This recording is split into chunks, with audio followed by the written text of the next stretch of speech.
Hey, what's up guys? Hazing Games here with another YouTube video.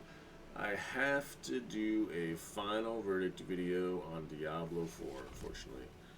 I originally had this game at a 9 out of 10.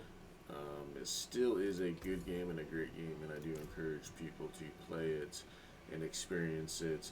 It does have a very good story in my opinion. And some pretty good combat and systems. But, I mean, with that said, I'm just going to go ahead and get into it. I know your time is valuable. I appreciate you stopping by. Go ahead and like and subscribe. That really helps me out a lot, and I would appreciate it. So, just jumping in, the end game, guys, is just straight trash. It is not good. It's repetitive. There's not enough things to do. I felt like all I was doing was running nightmare dungeons when I got to a certain point in the game. And unfortunately, that just kind of makes the end game very stale. And I myself, even the people that were saying the end game was terrible and that's why they gave it the score they did, I now see why. The end game just needs a lot of work, unfortunately. And there's some things they can do to help that, and we'll kind of get into that too a little later here. But yeah, the end game is very boring. I think the only reason I made it through was because most of my playtime was with friends, so I think that's why I made it to level 100. But when I was playing by myself, it felt like a job. There was times where, like, you know what, I just want to log off, play a different game, go to bed, watch a movie, whatever. But I powered through, obviously here. So yeah, end game needs help.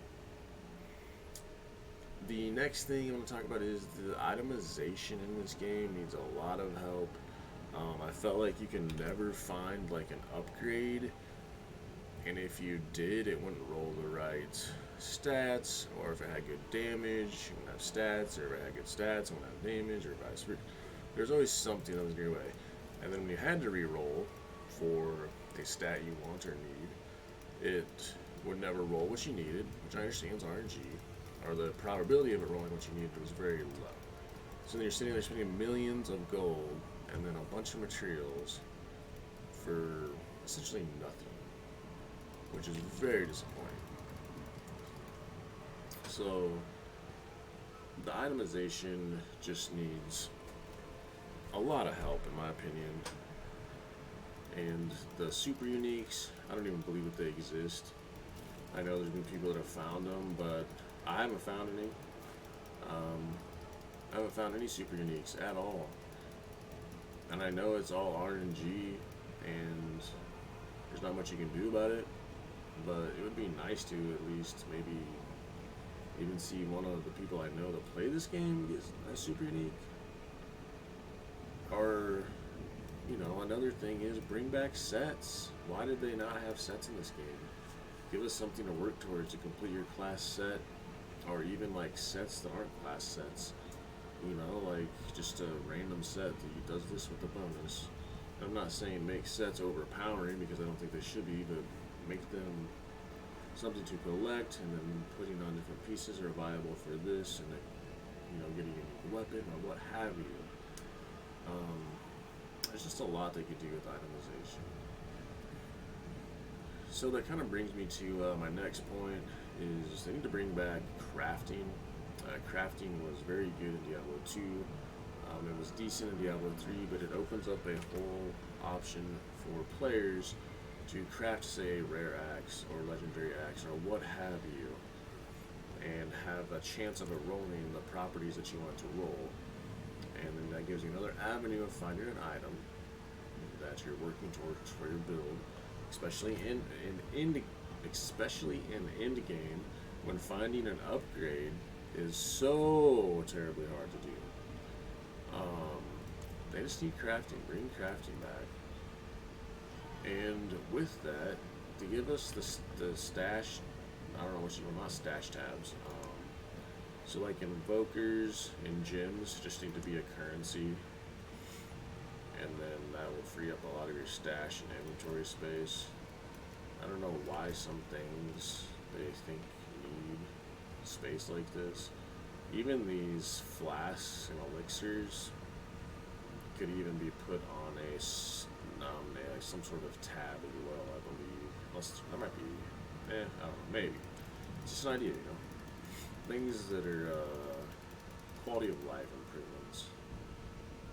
And I mean, the other thing I was gonna hit on to increase the length of the end game and replayability of the end game is add some mini games, like have a 2v2 where you're not fighting each other, but you're going up how fast can you clear these 10 waves and how versus this team.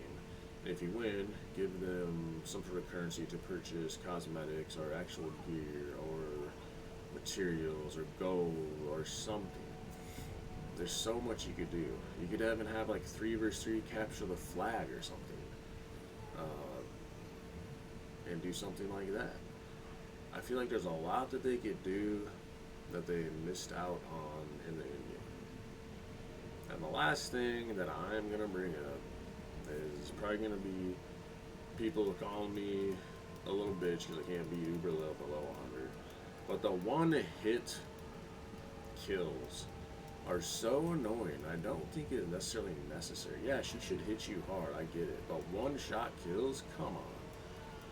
Even in like World of Warcraft and Noxtramus, I can't remember the boss, but it's the boss where you do the dance, and some of you will remember if you played World of Warcraft. But even that took you down to maybe like 10% health, and then if you got hit again, you would die. Although it's a little different because healing was a little different in World of Warcraft, and it wasn't as easy to heal up as it is in this game. But so with that said, I hate saying this, but I gotta give it a 7.5 out of 10 after I had to put out this final verdict video. Originally, guys, it was a 9 out of 10, but I hadn't experienced a lot of the end game. Yeah, it hurts to say. 7 out of 5, or 7.5 out of 10. But let me know what you guys think down in the comment. Maybe you've also had some more time to mess around with the end game and play the end game, and what your thoughts are on the end game and what more they could do to make the end game experience a little better. Please like and subscribe. I appreciate you stopping by. Have a good day or night wherever you're at in the world. Much love, and we will catch you on the next one.